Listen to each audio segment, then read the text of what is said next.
आज हमारे बीच में आरजेएस 2024 में चयनित कैंडिडेट ऋतु मीना जो है वो आई है।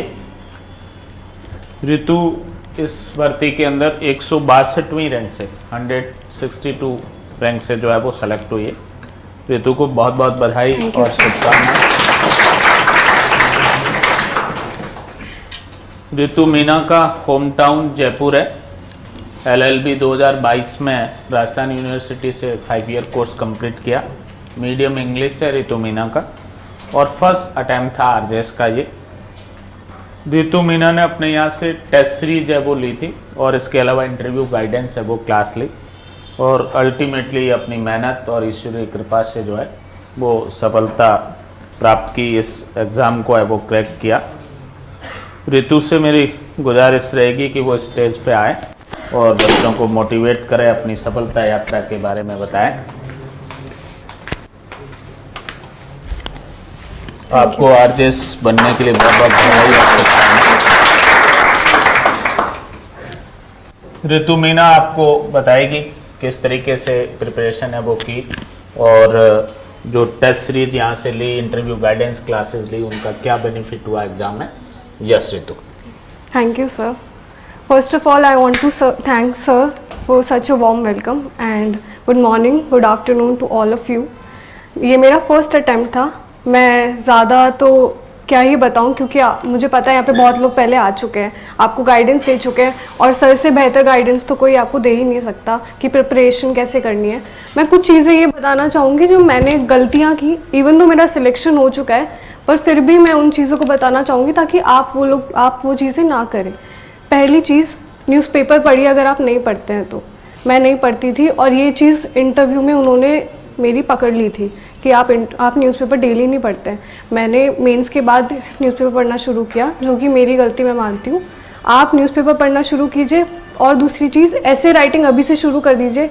ऐसे राइटिंग के लिए ज़रूरी नहीं है कि टाइम मिलने वाला है। जैसे मेंस में हमारे को सिर्फ 45 दिन मिले थे। 45 दिन बहुत कम होते हैं। अगर आप ऐसे राइटिंग नहीं करते हो, जजमेंट राइटिंग नहीं करते हो, आंसर राइटिंग प्रैक्टिस पहले से नहीं करते हो तो बहुत कम टाइम होता है।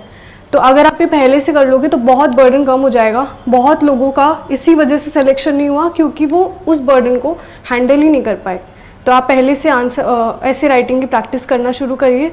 हरीश सर है ही आपके लिए सिखाने, उन्हीं से मैंने ली थी गाइडेंस ऐसे राइटिंग के लिए।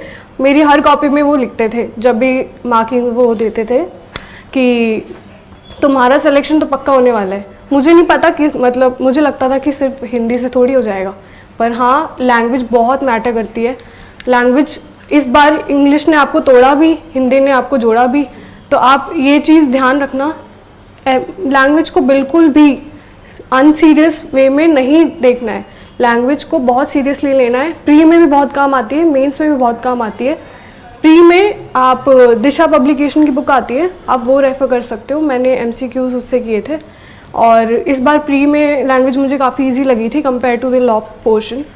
एंड इसके अलावा मैं एक चीज़ बोलना चाहूँगी कि बेयर एक्ट को सजा के मत रखना कि एकदम नीट एंड क्लीन रखना है एंड तक। कोई आपको उसके लिए अवार्ड नहीं देने वाला, उसके लिए आपका सिलेक्शन भी नहीं होने वाला। उसमें आप जितना हाईलाइट कर सको। मैं 3 हाइलाइटर यूज़ करती थी। Too much information I know, but normal highlighter. एक प्री में जो इम्पोर्टेंट मुझे लगता था कि प्री का क्वेश्चन बन सकता है, उसका एक अलग हाइलाइटर रखती थी। तीसरा, मेंस का जो बन सकता है मैं उसका रखती थी, ताकि ये चीज़ें आपके माइंड को ट्रिक करती हैं। कैसे आप प्रिपरेशन करोगे, जैसे जितना आप उसको देखोगे आपको याद ज़्यादा होगा। ये आप ट्राई करके देख सकते हो अगर आप चाहो तो। चाहता तो टाइम इतना था ही नहीं, इंटरव्यू के लिए भी सिर्फ 15 दिन थे। तो ये सारी चीज़ें पहले से, आपको ये नहीं सोचना है कि प्री शुरू होगा तो मैं तैयारी अच्छे से करना शुरू करूँगा या करूँगी। पहले से ही करनी होती है। इस चीज़ का कोई वो नहीं होता ना, आपको क्या पता अगले 3 साल में भी पेपर ना हो सकता है कि कल पेपर हो जाए। तो ये सारी चीज़ें पहले से ही अगर आप बिफोर हैंड प्रिपेयर करके रखोगे तो आपके लिए बहुत बेनिफिशियल होगा। एक और चीज़ मैं कहना चाहूँगी, मैं ST कैटेगरी से बिलोंग करती हूँ, ठीक है। प्री में मुझे बहुत बार सुनने को मिला कि तू 65 मार्क्स ले आ, हो जाएगा, क्या दिक्कत है, 10 मार्क्स अबव है ना तेरी कैटेगरी से। बट मैंने ऐसा नहीं सोचा। मैंने सोचा कि मैं जितना हाईएस्ट स्कोर कर सकूं मैं उतना ही उसको एम करती थी।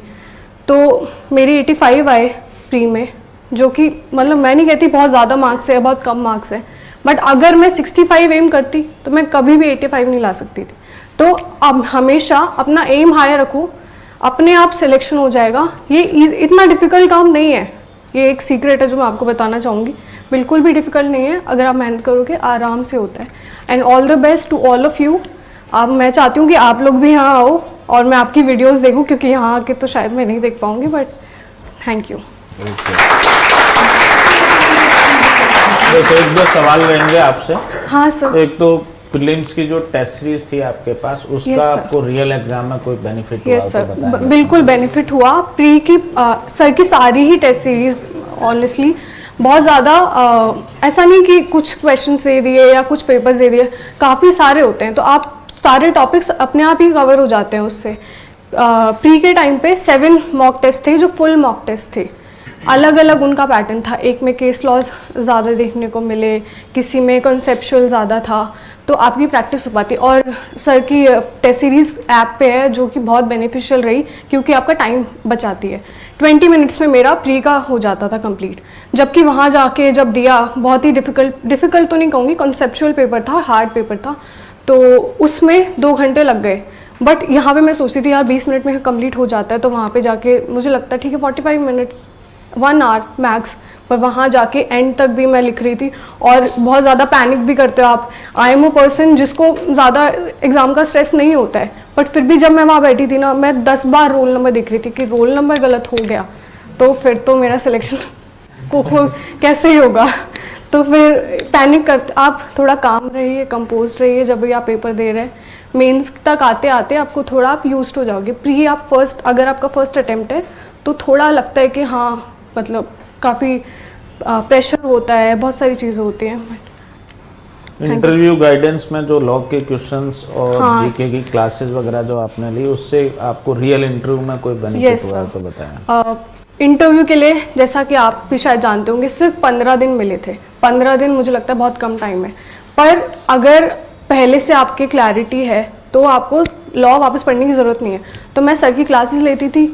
सर की क्लासेस में जो क्वेश्चंस थे वो बहुत ही ज़्यादा, मतलब सर की क्लासेस ऐसी थी जो टाइम कंज्यूमिंग, टाइम वेस्ट नहीं करती थी बिल्कुल भी। आपका 1 मिनट भी वेस्ट नहीं होगा अगर आपने वो क्लासेस ली थी तो मेरे लिए वो बहुत बेनिफिशियल रहा, क्योंकि टू द पॉइंट क्वेश्चंस थे, वो मैं पढ़ती थी, उनको मैं लिख भी लेती थी।